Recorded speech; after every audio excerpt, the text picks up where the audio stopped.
Hello and welcome to a new episode of Spares and Repairs. I'm Gino.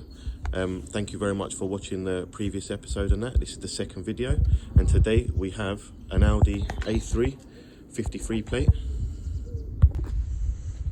As you can see here, Audi 53 plate, car's done 75,000 miles.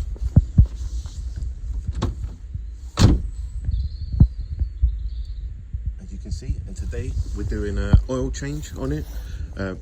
Pads and discs all round. We've got a brake caliper to do on the driver's rear because it's been seizing up and the pads are wearing thin. We're going to do a brake fluid change and do 4 tyres on it. Hope you enjoyed the video.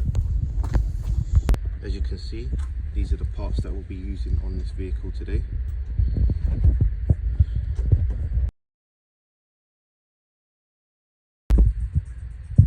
As you can see on the picture prior to this scene, I've taken off the brake fluid cap reservoir so it's easy to push the piston back in on the caliper. But before doing that, what we've done is removed the brake caliper by two 13mm bolts, one at the top here, one at the bottom. Once that's removed, the disc can be removed by taking off this Phillips screw here. Usually on some models they are T30s, but on this model it's a Phillips screw.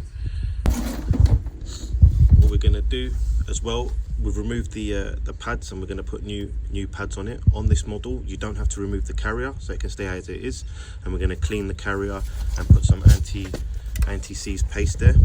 Also, when winding back the carrier on these, we're going to use this tool, and as you can see we've already done it. This side is alright, but sometimes they can be seized and a new caliper will be required, which we'll be doing on the driver's rear.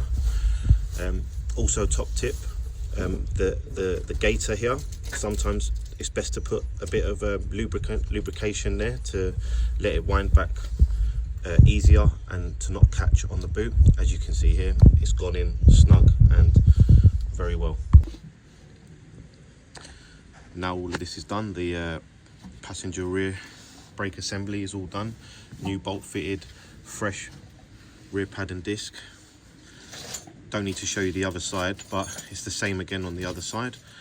Just going to show you the replacement of the caliper. Right, now we're going to take off the driver's rear caliper, and as you can see it is seized on, as my colleague is going to try and rotate the brake disc. As you can see, nothing on. Mechanic Mike is in the house today helping me out doing this job. Say hi, Mike.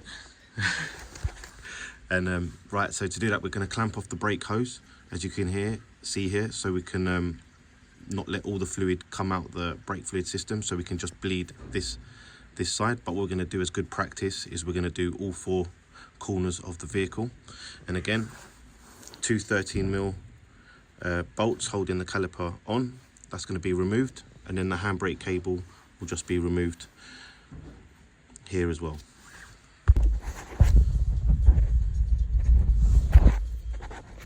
Also forgot to mention that there's this clip here that is for the handbrake cable, which has to be removed, and then you got this clip here which is for the brake hose itself, and then it can be freed off the caliper as you can see here.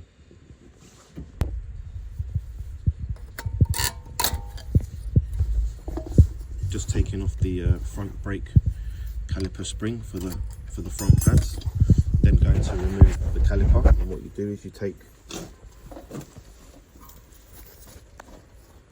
these grommets out, and there's a 7mm Allen key in there, one at the bottom and one at the top here. As you can see, I'm going to take this out.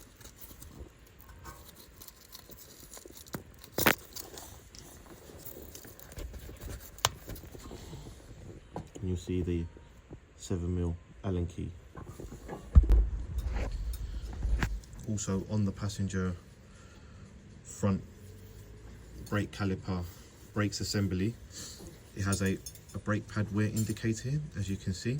Just going to remove that now by just putting my right angle pick inside here.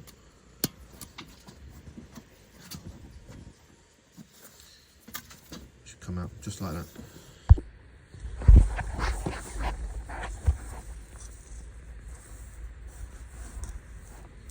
As you can see, I'm just removing these 21mm bolts, one there, to get the brake pad carrier off. Once the pad carrier is off, the Phillips screw can come out, as you can see here. Disc off, and then replace in the reverse order.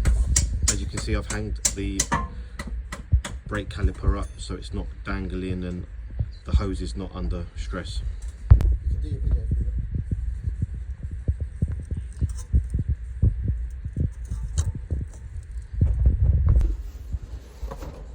And like that, this is one side of the front done. Spring back on, disc is on, fresh pads in there, as you can see, and the brake pad wear indicator plug clipped in, and it's going to be the same on the other side.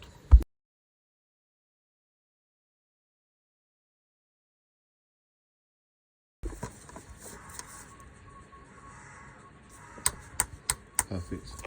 As you can see, the oil filter has been removed and replaced, and so has the oil has been drained from that 19mm sump plug, drained, and a new washer and bolt has been put in and torqued up to spec of 30 Newton meters. As you can see here, the old oil is in there.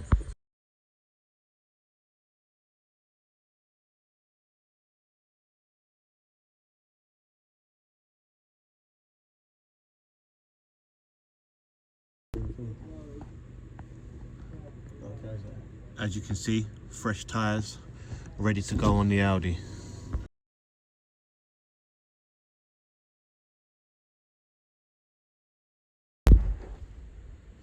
And just like that, the vehicle's done. Engine bay's all cleaned, engine oil's topped up, levels as well topped up, cleaned and got fresh brake fluid in the whole system, bled the brakes. Thank you very much for watching. Like and please subscribe, and we'll move on to the next one. Come on.